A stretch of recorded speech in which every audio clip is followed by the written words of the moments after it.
మీరు ఎలాంటి బిజినెస్ చేస్తున్నా ఏఐ టూల్స్ ద్వారా మీ బిజినెస్ ని డబుల్ చేసుకోవచ్చు. జస్ట్ 49 రూపీస్కే ఏఐ టూల్.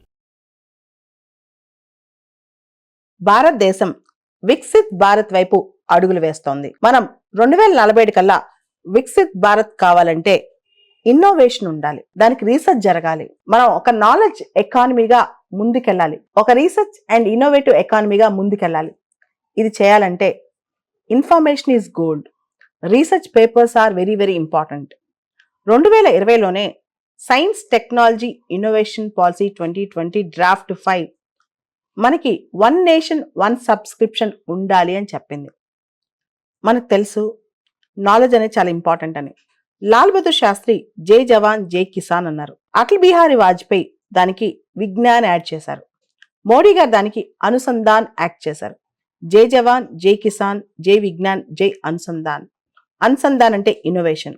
ఇన్నోవేషన్స్ భారతదేశంలో పెరగాలంటే మన వాళ్ళకి యాక్సెస్ పెరగాలి.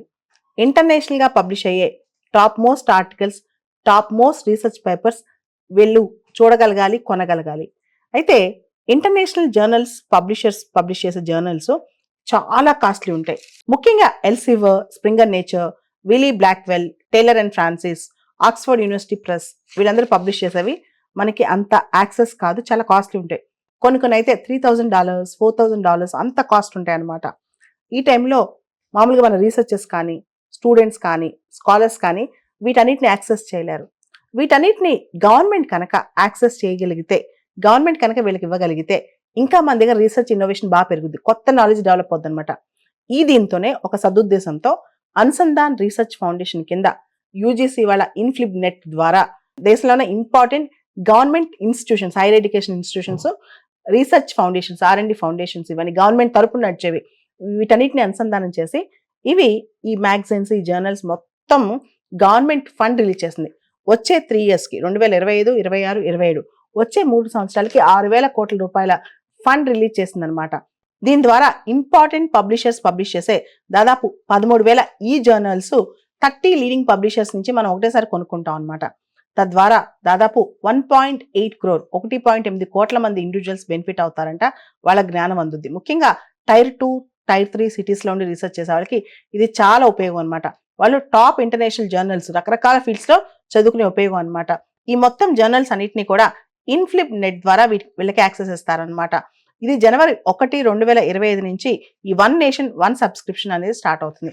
డిజిటల్గా యాక్సెస్ చేయగలరు, ఫిజికల్ కాపీస్ యాక్సెస్ చేయలేరు, డిజిటల్గా యాక్సెస్ చేయగలరు అనమాట. దీనివల్ల సీమ్లెస్ ఇన్ఫర్మేషన్ యాక్సెస్, వాళ్ళకి ఏ జర్నల్ కావాలంటే ఆ జర్నల్, ఏ మంచి ఆర్టికల్ కావాలంటే అది మొత్తం యాక్సెస్ చేయగలరు అనమాట. దీనికోసం 2025, 26, 27 సంవత్సరాలు కాను భారత ప్రభుత్వం 6,000 కోట్లు ఇస్తుంది అనమాట.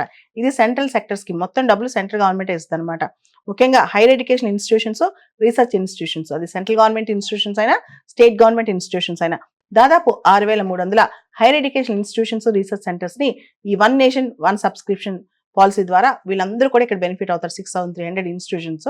అయితే దీనిలో ప్రైవేట్ ఇన్స్టిట్యూషన్స్ లేవు, ఓన్లీ ఇప్పటి వరకు కూడా పబ్లిక్ ఇన్స్టిట్యూషన్సే, గవర్నమెంట్ అండ్ ఇన్స్టిట్యూషన్సే హైయర్ ఎడ్యుకేషన్ ఇన్స్టిట్యూషన్స్. భవిష్యత్తులో ప్రైవేట్ ఇన్స్టిట్యూషన్స్ తీసుకురావచ్చు కూడా.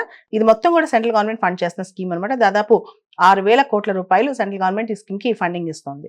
ఏ దేశం ముందుకెళ్లాలన్నా రీసెర్చ్ చాలా అవసరం, కానీ భారతదేశంలో రీసెర్చ్ ఫండింగ్ చాలా తక్కువ ఉంది. మొన్న రాజ్యసభలో భారత ప్రభుత్వం చెప్పిన దాని ప్రకారం 0.7% ఆఫ్ జీడిపి మాత్రమే మనం R&Dకి ఖర్చు పెడుతున్నాం. ఇదే ఇతర దేశాలతో మనం చూసుకుంటే చైనా R&Dకి 2.4% ఆఫ్ జీడిపి ఖర్చు పెడుతుంది, అమెరికా 3.5 ఖర్చు పెడుతుంది, తర్వాత Israel 5.4% of it's GDP R&D కోసం ఖర్చు పెడుతుంది. కానీ భారతదేశం మాత్రం కేవలం 0.7% ఖర్చు పెడుతుంది అనమాట. ఈ టైంలో భారతదేశం ఇప్పుడు రీసెర్చ్ జర్నల్స్ యాక్సెస్ చేయడం కోసం, ఇన్నోవేషన్ పెంచడం కోసం 6,000 కోట్లు ఇవ్వడం అంటే గొప్ప విషయం అని చెప్పొచ్చు. దీంతో పాటు భారతదేశంలో హైయర్ ఎడ్యుకేషన్ ఇన్స్టిట్యూషన్స్లో రకరకాల రిఫార్మ్స్ కూడా చాలా అవసరం.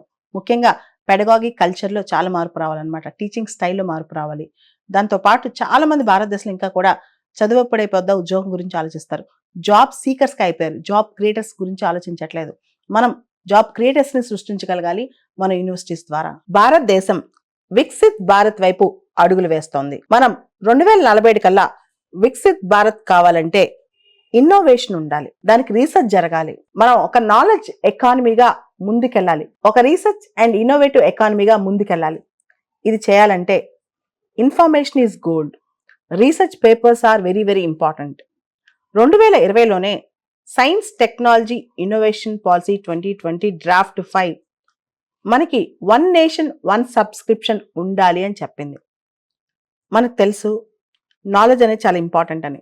లాల్ బహదూర్ శాస్త్రి జై జవాన్ జై కిసాన్ అన్నారు. అటల్ బిహారీ వాజ్పేయి దానికి విజ్ఞాన్ యాడ్ చేశారు.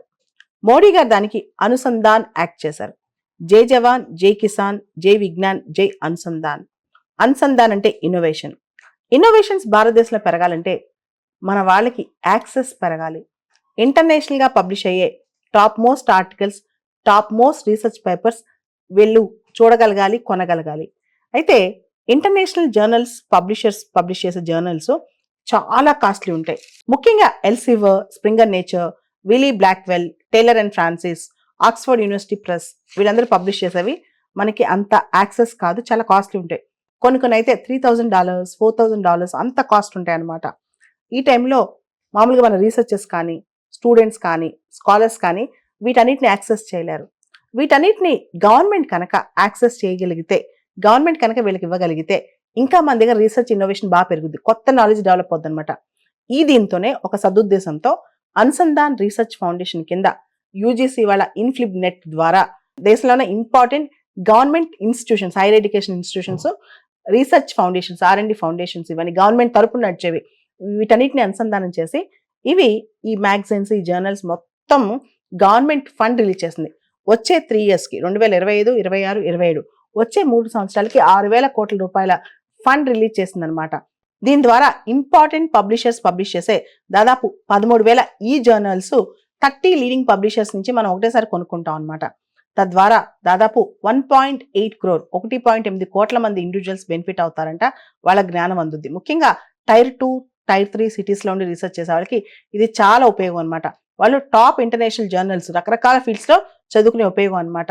ఈ మొత్తం జర్నల్స్ అన్నిటిని కూడా ఇన్ఫ్లిబ్ నెట్ ద్వారా వీళ్ళకి యాక్సెస్ ఇస్తారనమాట. ఇది January 1, 2025 నుంచి ఈ వన్ నేషన్ వన్ సబ్స్క్రిప్షన్ అనేది స్టార్ట్ అవుతుంది. డిజిటల్ గా యాక్సెస్ చేయగలరు, ఫిజికల్ కాపీస్ యాక్సెస్ చేయలేరు, డిజిటల్ గా యాక్సెస్ చేయగలరు అనమాట. దీనివల్ల సీమ్లెస్ ఇన్ఫర్మేషన్ యాక్సెస్, వాళ్ళకి ఏ జర్నల్ కావాలంటే ఆ జర్నల్, ఏ మంచి ఆర్టికల్ కావాలంటే అది మొత్తం యాక్సెస్ చేయగలరు అనమాట. దీనికోసం 2025, 26, 27 సంవత్సరాలు కాను భారత ప్రభుత్వం 6,000 కోట్లు ఇస్తుంది అనమాట. ఇది సెంట్రల్ సెక్టర్స్ కి మొత్తం డబ్బులు సెంట్రల్ గవర్నమెంట్ ఇస్తుంది అనమాట. ముఖ్యంగా hire education institutions, research institutions, అది సెంట్రల్ గవర్నమెంట్ ఇన్స్టిట్యూషన్స్ అయినా, స్టేట్ గవర్నమెంట్ ఇన్స్టిట్యూషన్స్ అయినా దాదాపు 6,300 hire education institutions, research centres ని ఈ one nation one subscription policy ద్వారా వీళ్ళందరూ కూడా ఇక్కడ బెనిఫిట్ అవుతారు. 6,300 ఇన్స్టిట్యూషన్స్. అయితే దీనిలో ప్రైవేట్ ఇన్స్టిట్యూషన్స్ లేవు, ఓన్లీ ఇప్పటి వరకు కూడా public institutions, government and institutions, hire education institutions. భవిష్యత్తులో ప్రైవేట్ ఇన్స్టిట్యూషన్స్ తీసుకురావచ్చు కూడా. ఇది మొత్తం కూడా సెంట్రల్ గవర్నమెంట్ ఫండ్ చేస్తున్న స్కీమ్ అనమాట. దాదాపు 6,000 కోట్ల రూపాయలు సెంట్రల్ గవర్నమెంట్ ఈ స్కీమ్ కి ఫండింగ్ ఇస్తుంది. ఏ దేశం ముందుకెళ్లాలన్నా రీసెర్చ్ చాలా అవసరం, కానీ భారతదేశంలో రీసెర్చ్ ఫండింగ్ చాలా తక్కువ ఉంది. మొన్న రాజ్యసభలో భారత ప్రభుత్వం చెప్పిన దాని ప్రకారం 0.7% ఆఫ్ జీడిపి మాత్రమే మనం R&Dకి ఖర్చు పెడుతున్నాం. ఇదే ఇతర దేశాలతో మనం చూసుకుంటే చైనా R&Dకి 2.4% ఆఫ్ జీడిపి ఖర్చు పెడుతుంది, అమెరికా 3.5 ఖర్చు పెడుతుంది, తర్వాత Israel 5.4% of it's GDP R&D కోసం ఖర్చు పెడుతుంది. కానీ భారతదేశం మాత్రం కేవలం 0.7% ఖర్చు పెడుతుంది అనమాట. ఈ టైంలో భారతదేశం ఇప్పుడు రీసెర్చ్ జర్నల్స్ యాక్సెస్ చేయడం కోసం, ఇన్నోవేషన్ పెంచడం కోసం 6,000 కోట్లు ఇవ్వడం అంటే గొప్ప విషయం అని చెప్పొచ్చు. దీంతో పాటు భారతదేశంలో హైయర్ ఎడ్యుకేషన్ ఇన్స్టిట్యూషన్స్ లో రకరకాల రిఫార్మ్స్ కూడా చాలా అవసరం. ముఖ్యంగా పెడగాగి కల్చర్ లో చాలా మార్పు రావాలన్నమాట, టీచింగ్ స్టైల్లో మార్పు రావాలి. దాంతో పాటు చాలా మంది భారతదేశంలో ఇంకా కూడా చదువుపడే పెద్ద ఉద్యోగం గురించి ఆలోచిస్తారు, జాబ్ సీకర్స్ గా అయిపోయారు, జాబ్ క్రియేటర్స్ గురించి ఆలోచించట్లేదు. మనం జాబ్ క్రియేటర్స్ ని సృష్టించగలగాలి మన యూనివర్సిటీస్ ద్వారా.